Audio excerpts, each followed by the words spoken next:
Each of the world's most awkward countries has its own reasons. There are 197 countries and regions globally, each with its unique characteristics. For instance, an inland country surprisingly has its own navy, a country existing both yesterday and today, and some nations have such bizarre arrangements that even printing maps becomes problematic. The peculiarities of these countries are both amusing and thought-provoking, highlighting their unique status in the international arena. New friends, don't forget to subscribe and join us in exploring these fascinating and unique nations. Shifting the view to South America, you'll discover a peculiar country whose territory stretches like a snake across half of South America, appearing so incongruous. Chile, the world's narrowest country, spans approximately 75,000 square kilometers. Its western border touches the vast Pacific Ocean, while the majestic Andes Mountains mark its eastern side. Its north-south length reaches 4,300 kilometers, while east-west width is about 350 kilometers at widest and approximately 90 kilometers at narrowest. With an average width of less than 200 kilometers, such a long and narrow geography not only catches the eye but also allows it to stretch from tropical climates near the equator all the way to polar climates near the Antarctic Circle, including the tropical desert climate of the northern Atacama Desert and the Mediterranean climate near Santiago in the central region. In the south, the temperate oceanic climate of Valdivia, the cold climates of Patagonia, the plateau and alpine climates of the Andes, and the tropical rain near the Strait of Magellan.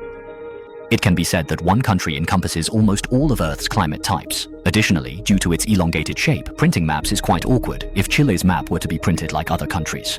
After being scaled down to a typical proportion and printed on a sheet of paper, almost no city details are visible on the map. However, if the map is printed in segments, it can give the illusion of a divided nation. Chile is okay since its significant north-south span makes it manageable, unlike Russia's vast east-west span. No country can span the Eastern Hemisphere like Russia. Its vast territory is astonishing, and its east-west span is the longest in the world.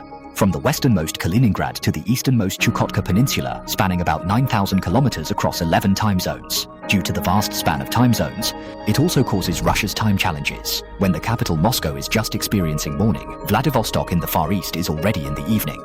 When it is 1 a.m. in Kaliningrad, it is only 3 p.m. of the previous day. This means that within one country, both yesterday and today can exist simultaneously. For example, flying from Kaliningrad to Vladivostok, assuming the flight time is 9 hours, due to the time difference, the actual arrival time appears to be 18 hours earlier than the departure time. This creates a time travel-like illusion. Such a tremendous time difference makes national coordination tasks, such as press conferences and nationwide examinations, extremely challenging. Besides the challenges of large countries, small nations have their own difficulties. Uzbekistan is a Central Asian country, and its uniqueness lies in it is one of only 2 doubly landlocked countries in the world. What does this mean? A typical landlocked country without a coastline must rely on the ports of neighboring countries to access the sea. But double landlocked countries are even more challenging, as their neighbors are all landlocked. Uzbekistan's neighbors are Kazakhstan, Kyrgyzstan, and Tajikistan. Afghanistan and Turkmenistan all lack seaports. In other words, for Uzbeks to see the ocean, they must cross at least 2 countries. For example, traveling through Kazakhstan into Russia to reach the Black Sea, or through Turkmenistan into Iran to access the Persian Gulf. You might be confused. Aren't Kazakhstan and Turkmenistan considered landlocked? Why then can't they be counted as coastal countries, despite having sea in their names? But it is not a real sea. Instead, it is the largest lake in the world. The Aral Sea formed in ancient times when it was connected to the Mediterranean Sea. Later, due to tectonic movements, it gradually became a closed lake. Therefore, this status as a double landlocked country also brings significant challenges to Uzbekistan's economic trade. However, even if there were a sea at their doorstep, it wouldn't necessarily be great, such as what we'll discuss next with Bosnia and Herzegovina. The full name of Bosnia and Herzegovina is Bosnia and Herzegovina, and many people might assume it is a purely landlocked country. On the map, Bosnia and Herzegovina is almost entirely surrounded by Croatia. However, Bosnia and Herzegovina does have a coastline, though it is only 20 kilometers long, making it one of the countries with the shortest coastlines in the world. This tiny coastline not only cannot accommodate large ports, but also prevents Bosnia and Herzegovina from developing its own international trade through the ocean, as can be seen from the map. Croatia surrounds both sides of Bosnia and Herzegovina's coastline, with a strait only 2 kilometers wide, making its waters nearly landlocked. Maritime activities are fully restricted by Croatia's territorial waters, and the actual maritime rights enjoyed are very limited. It can be said to be a coastal country in name only. Furthermore, Bosnia and Herzegovina has no navy. Maritime affairs are mainly handled by the country's border police. However, Mongolia states that having land without a sea does not fundamentally affect the development of its navy. Mongolia has a land area of 1.56 million square kilometers, making it the second largest landlocked country after Kazakhstan, although it has no coastline. Nevertheless, Mongolia has a nominal navy that has never suffered a defeat since its establishment. After all, the Mongolian navy consists of only 1 warship and about 7 personnel.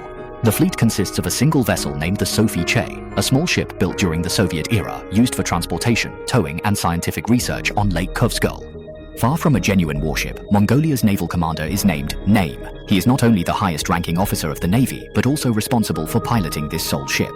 He personally handles maintenance and repairs, while 7 naval personnel have never seen the open ocean. Their longing for the sea is both admirable and poignant. In fact, although Mongolia has no ocean, the existence of a navy is not entirely unreasonable, especially in relation to the country's largest lake. Lake Kovsgol is located in northern Mongolia and covers an area of approximately 2,760 square kilometers. With a depth of 260 meters, it is not only an important freshwater resource for Mongolia, but also has clear water and abundant fish, carrying potential for tourism and industry. To protect the lake's ecology and safety, it is also appropriate to have a water team responsible for patrolling and regulating. And the maintenance of a navy is more symbolic. If Mongolia yearns towards the ocean, then the following can be called a nation of thousands of islands. Speaking of the country with the most islands in the world, you might first think of Indonesia. After all, this country has more than 17,500 islands, its territory entirely made up of various sized islands. But compared to Norway, Indonesia's islands are somewhat less impressive. When mentioning Norway, many people associate it with the mysterious auroras and the beautiful Nordic climate. And on the map, Norway seems like a vast mainland landscape. But upon closer inspection, one finds that Norway's true appearance is very fragmented, with its coastline composed of nearly thousands of islands. From the northern Svalbard archipelago to the southern Kristiansand, Norway has over 24,000 islands, nearly 13 times that of Indonesia. However, thanks to Norway's well-developed infrastructure, the country possesses advanced bridges, tunnels, and world-class ferry systems, making it one of the few countries globally able to solve inter-island transportation issues. And speaking of transportation issues, one cannot ignore the dependent Lesotho, which is globally renowned as a landlocked nation. Its territory covers only about 30,000 square kilometers and is entirely surrounded by South Africa. Therefore, no matter which direction Lesotho's citizens travel, they must pass through South Africa to reach the outside world. This has caused the country's development to be overly dependent on South Africa, especially in trade and transportation. Additionally, Lesotho is known as the Black Chicken of Africa. Its land has an average elevation of over 1,400 meters, making it the only country in the world with all its territory above 1,000 meters in elevation. Similarly, San Marino and the Vatican are also entirely surrounded by another country, with San Marino being the 5th smallest country and the Vatican the smallest in the world. Their territories are completely encircled by Italy. It seems that the smaller the land area, the more awkward situations a country faces. For example, the 3rd smallest country in terms of area, Nauru, is located in the vast Pacific Ocean. This island nation, with an area of only 21 square kilometers and a population of 11,000, was once famous as the Bird Manure Kingdom. Millions of seabirds inhabited and bred on the island. By the end of the 19th century, large amounts of phosphate-rich bird guano ore were discovered here. Along with the mining of bird guano, Nauru's economy peaked in the 1970s. This made the island nation one of the regions with the highest per capita income in the world. Unfortunately, the good times were short-lived, as this precious resource rapidly disappeared due to mining. The island of Nauru's mineral resources were nearly exhausted, and once lush natural landscapes were severely damaged. These abundant resources became a curse instead. The remaining land is almost unsuitable for living or farming, leaving the island nation facing both environmental and economic challenges. Kiribati, the country closest to Rarotonga, is arguably one of the most unique nations in the world. Located in the Central Pacific, this small country is made up of 33 coral islands. Its east and west are separated by 3,900 kilometers, making its geographical location extremely isolated, yet not its most unique feature. Kiribati is the only country in the world that spans both the northern and southern hemispheres, as well as the eastern and western hemispheres. Kiribati stretches across the equator and the international date line. This results in different islands potentially existing in different parallel time zones. For example, while it's Monday on the western islands, the eastern islands have already entered Tuesday. To address this awkward situation, Kiribati moved the international date line nearly 3,000 kilometers to the east in 1995. Allowing its eastern islands to use UTC+13 and UTC+14, Kiribati unified its territory's time, resulting in an unusual protrusion of the international date line.